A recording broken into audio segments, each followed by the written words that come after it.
10வது பாராளுமன்றத்துக்கான உறுப்பினர்களை தெரிவு செய்வதற்கான பொதுத் தேர்தல் வாக்களிப்பு ஆரம்பமாகி இடம்பெற்று வருகின்றது. 22 தேர்தல் மாவட்டங்களில் இன்று காலை 7 மணி முதல் பிற்பகல் 4 மணி வரையில் வாக்களிப்பு நடவடிக்கைகள் இடம்பெற்று வருகின்றன.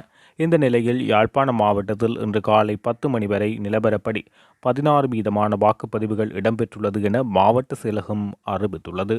வாக்கெடுப்பில் அரசியல் கட்சிகளின் தலைவர்கள், பொதுமக்கள் என பலரும் தமது வாக்கினை செலுத்தி வருகின்றனர்.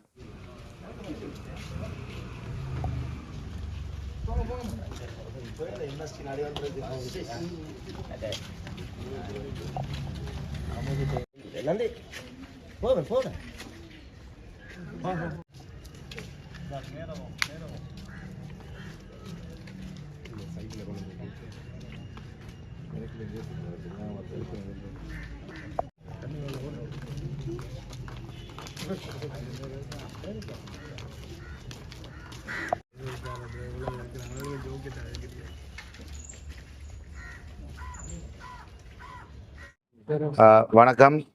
இன்றைய தினம் 2024 ஆண்டுக்கான பாராளுமன்ற தேர்தலில் தற்சமயம் நான் வாக்களித்து விட்டு வந்திருக்கின்றேன். எங்களுடைய வாக்களிப்பு நிலையத்திலே மக்கள் உற்சாகமாக வாக்களித்துக் கொண்டிருக்கிறார்கள். ஒரு மாற்றத்தை இந்த தேர்தலில் ஏற்படுத்த வேண்டும் என்று மக்கள் வாக்களித்துக் கொண்டிருக்கின்றார்கள். நாங்கள் வலுவாக நம்புகின்றோம், இந்த தேர்தலிலே இளையவர்களை, புதியவர்களை பாராளுமன்றத்துக்கு அனுப்ப வேண்டும் என்கின்ற நோக்கத்தோடு தமிழ் மக்கள் வாக்களிப்பிலே கலந்து கொண்டிருக்கிறார்கள். எனினும் வேறு இடங்களிலே வாக்களிப்பு விகிதம் குறைவாக இருப்பதாக நான் அறிகிறேன். அவ்வாறு இருந்தால் மக்கள் உடனடியாக வீடுகளிலிருந்து வெளியேறி தங்களுடைய வாக்குகளை அளிக்க வேண்டும் என்பதை நான் இந்த சந்தர்ப்பத்திலே வேண்டுகோளாக விடுக்கின்றேன். நானும் இன்றைய தினம் எங்களுடைய தமிழ் மக்கள் கூட்டணியினுடைய மான் சின்னத்துக்கு வாக்களித்து விட்டு வந்திருக்கின்றேன். தமிழ் மக்கள் கூட்டணியுடைய மான் சின்னத்துக்கு வாக்களித்து தமிழ் மக்கள் இந்த தேர்தலில் புதியவர்களை, இளையவர்களை பாராளுமன்றத்துக்கு தங்களுடைய பிரதிநிதிகளாக அனுப்புவார்கள், ஒரு மாற்றத்தை ஏற்படுத்துவார்கள் என்ற வலுவான நம்பிக்கையோடு நான் இந்த வாக்களிப்பு நிலையத்தை விட்டு விலகிச் செல்கின்றேன். நன்றி. ஓகே. இன்று என்னுடைய ஜனநாயக கடமையை முடித்துவிட்டு வந்திருக்கிறோம். மக்களோடு மக்களாக இருந்து மக்கள் சொல்லும் செய்திக்கு காத்திருக்கிறோம்.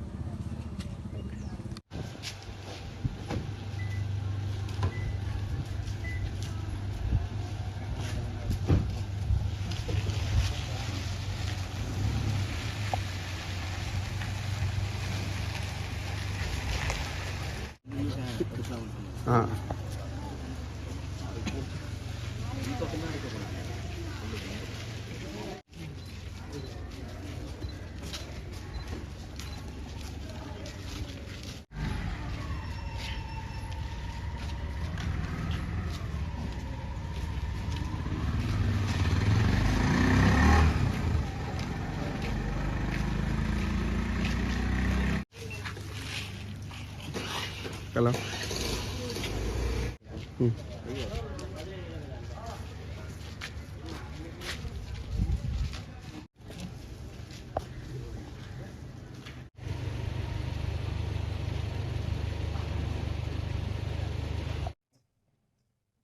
தற்போதுதான் வாக்களிப்பு முடிந்தது. நான் வாக்களித்துள்ளேன். இருந்தாலும் ஒன்றை அவதானிக்கின்றேன். வழக்கமாக நான் வாக்களிக்கப் போவது 7 மணிக்கே போய்விடுவேன். இன்றைக்கு நான் நேரம் பிந்தி வந்து பார்க்கின்றேன். இன்னமும் ஒரு சுறுசுறுப்பை காணவில்லை. வாக்களிப்பு மிக மந்த நிலையில் ஓடுகின்றது. நான் 2-3 இடங்களுக்கு விசாரித்து பார்த்தேன். இந்த நிலைதான் அங்கே இருக்கின்றதா என்று, அதே நிலைதான் இருக்கின்றதாக சொல்லுகின்றார்கள். எனினோ நாங்கள் இதில் இந்த தேர்தல் ஒரு அதிமுக்கியமான ஒரு தேர்தல்.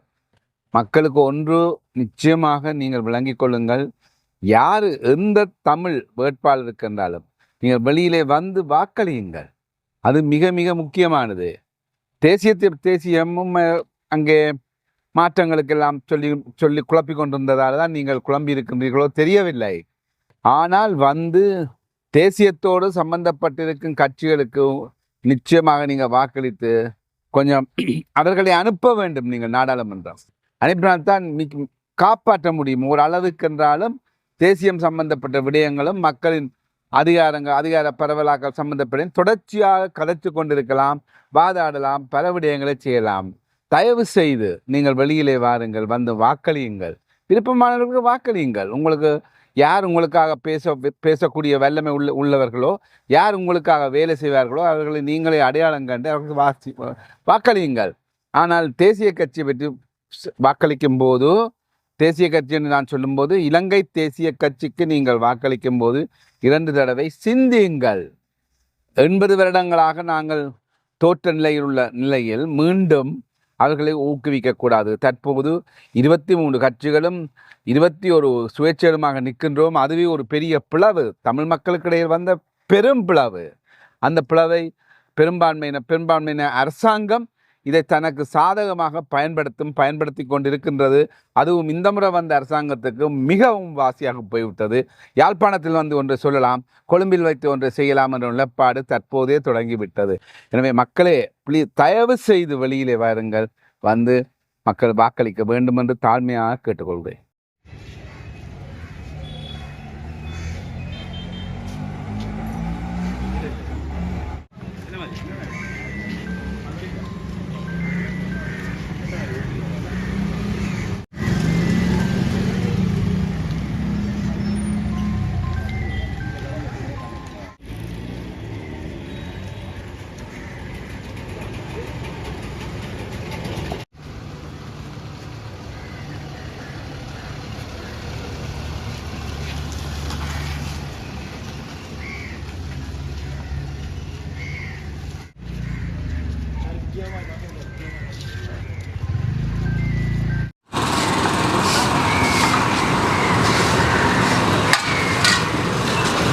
இந்த நவம்பர் மாதம் 14ஆம் தேதி இன்று நடைபெற்று கொண்டிருக்கின்ற பாராளுமன்ற பொதுத் தேர்தல் தமிழ் மக்களுடைய அரசியல் டே.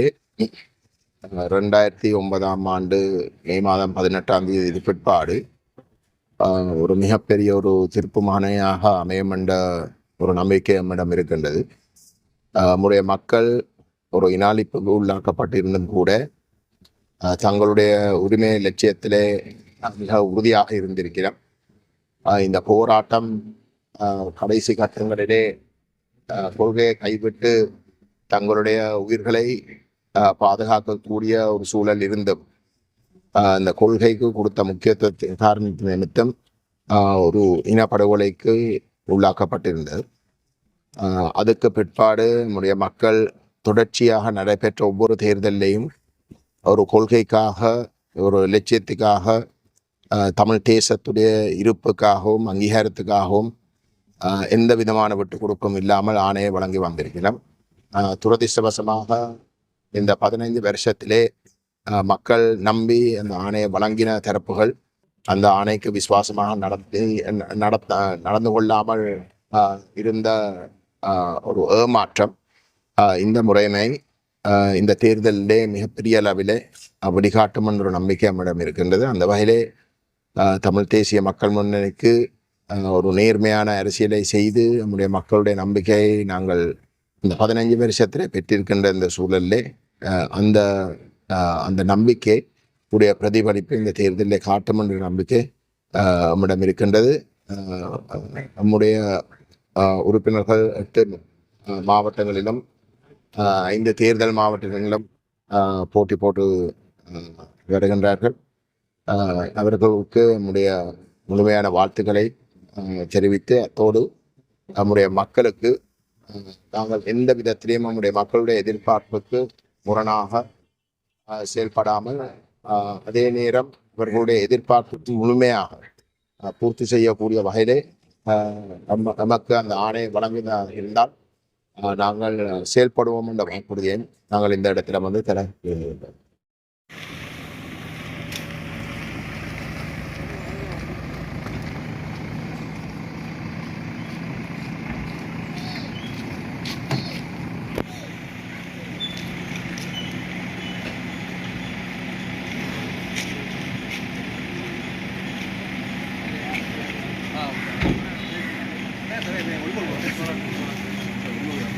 வணக்கம், வந்தாச்சு.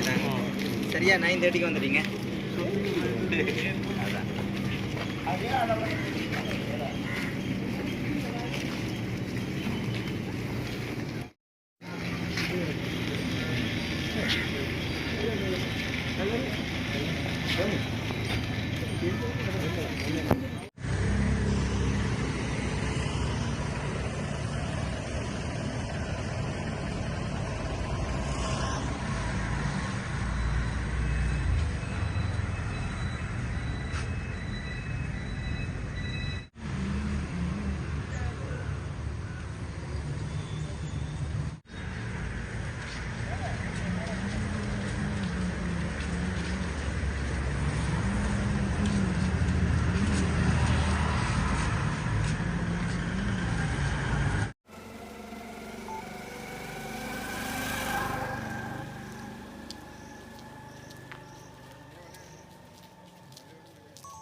அனைவருக்கும் காலை வணக்கம்.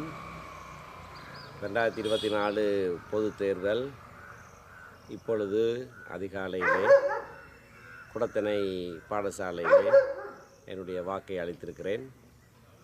மக்கள் அனைவரும் வீடுகளிலிருந்து வெளியே வந்து மழை வருவதற்கு முன்னதாக உங்களுடைய வாக்குச்சாவடிகளுக்கு சென்று உங்களுடைய வாக்குகளை அளிக்குமாறு அன்போடு கேட்டுக்கொள்கிறேன். அனைவருக்கும் வணக்கம். இன்றைய தினம் காலையிலே கரவட்டி துன்னாலையில் இருக்கக்கூடிய துன்னாலை காசிநாதர் வித்தியாலயத்தில் என்னுடைய வாக்குகளை நான் செலுத்தி இருக்கின்றேன். மக்கள் மிகவும் ஆர்வமாக இன்று இந்த வாக்களிப்பிலே கலந்து கொள்ள தொடங்கியிருக்கிறார்கள். இந்த தேர்தல் ஒரு பெரும் மாற்றத்தை தமிழ் தேசத்திலே ஏற்படுத்துகின்ற ஒரு தேர்தலாக இருக்கும் என்ற உறுதியான நம்பிக்கை இருக்கிறது. கஜேந்திரகுமார் பொன்னம்பலம் அவர்கள் அதிகூடிய விருப்பு வாக்குகளை பெற்று வெற்றி பெறுவார். அத்தோடு வடகிழக்கிலே குறைந்தது 15 ஆசனங்களை நாங்கள் பெற்றுக்கொள்ள வேண்டும் என்கின்ற ஒரு எதிர்பார்ப்போடு, இது எங்களுக்குரிய எதிர்பார்ப்பு மட்டுமல்ல, மக்களுக்குரிய எதிர்பார்ப்பாகவும் அந்த எதிர்பார்ப்பு இருக்கின்றது. அந்த எதிர்பார்ப்பு மக்களுடைய எதிர்கால அரசியல் கனவுகளை நனவாக்குவதற்கான ஒரு அடித்தளமாக அமையும் என்கின்ற ஒரு நம்பிக்கை இருக்கிறது. அந்த வகையிலே எல்லோரும் காலையிலேயே சென்று வாக்குகளை வழங்கி தமிழ் மக்களுடைய எதிர்காலத்திற்கான அந்த வாசல்படியை திறப்பதற்குரிய அந்த பணிகளை செய்யுமாறு அன்பாக எல்லோரையும் கேட்டுக்கொள்கிறோம். நன்றி.